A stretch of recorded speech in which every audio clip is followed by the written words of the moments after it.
Hey everyone, and welcome to a review of Lending a Paw by Laurie Cass. This is the first book in a cozy mystery series, and it is A Bookmobile Cat Mystery. It says they break for murder.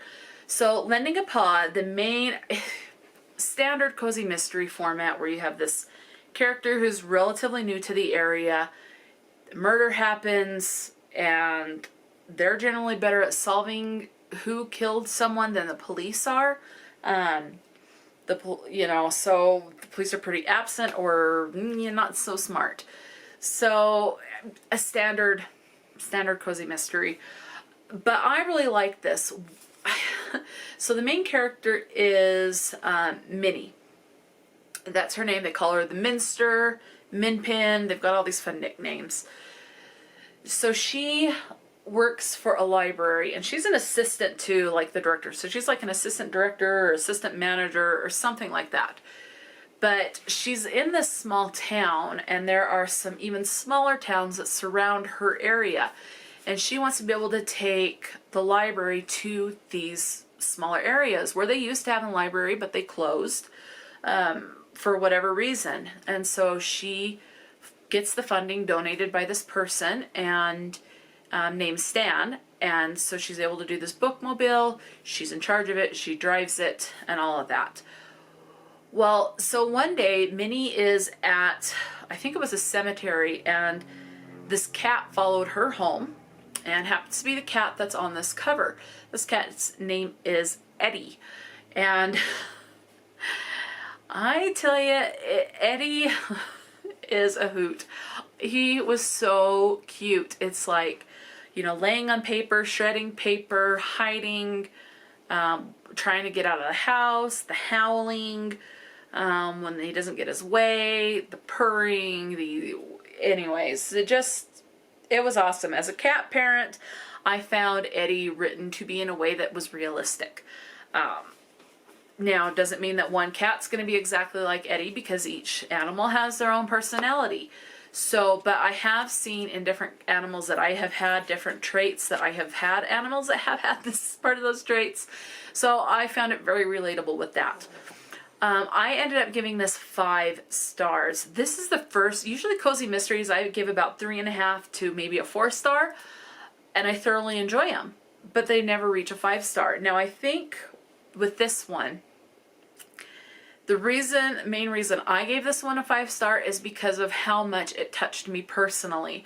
There are times where I did chuckle. I actually laughed. So there were some bits of humor that I found funny, and I do struggle with humor. That's part of the autism that I have. A lot of the times some of these jokes will go right over my head. So someone may find more jokes in this and find it to be even funnier. Others may say the jokes are too cheesy and not find it funny, but for me, some of these jokes were just right. So that helped. The other thing is, when right out of high school, I worked in the library for about a little over a year, part-time, and I was a shelver. I got to check books in and out. I put books in order on the shelves, as well as, DVDs and CDs and stuff like that. But I tell you, there were so many references to the library in this, and it just made me miss working at the library so much. And that would be my dream job, to be able to go back and work full-time at the library. When I finished this book, I actually did an internet search to look up library positions in my area, as far as because they're all it's all Salt Lake County, so that's the library that I would be. It wouldn't mean I'd be at the library closest to me. I could end up at a faraway library, but it's all positions within the library within the entire county. And 2 of the positions available were temporary, the rest were part-time. And with the health issues that I have, I've got to have the full-time to have the health insurance, so that pretty much ruled it out, and I'm not doing a temporary position. And one of the temporary positions was for a librarian, but you have to have a degree in library science, which I don't have, so that kind of ruled that out. But the last time I checked was kind of in the middle of the whole pandemic, or a year into it, and there were absolutely no openings. So the fact that there are openings is a good sign, in my opinion. So yeah, but I would love to work at the library again. Maybe it would be something that I would get a part-time job as a shelver after I retire in the future, if I ever retire in the future, when I'm at that age. That might be something that I would very much love to do. But yeah, I love how quiet the library is. Saturdays tends to be the noisiest, or during holiday weekends, because kids are out and there's more kids there. But like the lighting, it's not too bright. I don't have a lot of smells bombarding me. The library is just a fantastic place. So I don't know. So I absolutely love this. So Minnie is on a run and stops off to get gas or go to the bathroom or something at this little place. And her cat jumps out of the bookmobile and runs to a farm. So Minnie, of course, doesn't want to leave her cat, doesn't want to leave Eddie around. And so she chases Eddie to the farm, and she finds this guy by the name of Stan. And she can tell right from the start that Stan is dead. And Stan is the one who made the huge donation so that she could get the bookmobile up and running for the library. So, yeah. The other thing I liked about this is not only you're trying to figure out who, you are trying to figure out who did what. Obviously, that's with any cozy mystery. But what I liked about this is it does touch on old family feuds and how some people have this reputation in this town, and it doesn't matter how long they live there, they can never, until they die, even when they die, people still have a negative view about them when they really shouldn't. And sometimes there are people who have a positive view that turns out there are a few negative things in this person's past, and it's, all personal decision if it's going to hinder that or not. And everyone in a small town has secrets. So, it was just, to me, it was a perfect cozy mystery.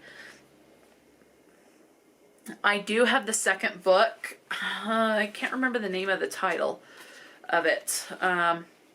Tailing a Tabby. So I do have the second one. I will be getting to that as soon as I can. But of course, there's a bunch of books on my shelves I want to read.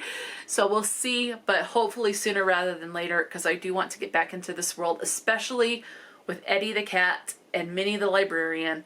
And what I did like too is Minnie has her normal everyday voice, so to speak, and then she has her librarian voice, and her librarian voice is authoritative and gets people to do what needs to be done. So it was good. And one thing too that I found interesting, which I don't see a lot in books that I read, Minnie is short, and I think it even mentioned she's not even 5 foot. Most of the main characters in books that I read are on the taller side or pretty much average height. This is the first time I can actually say this character is considered short. And she even mentions it a couple of times, how that short she is. So that is a running thing throughout there as well. She is under 5 foot. So if you're looking for a short main character, there you go. But Lending a Paw, 5 stars. Highly, highly, highly recommend. So that'll be it for the review of Lending a Paw. If you've read this, let me know.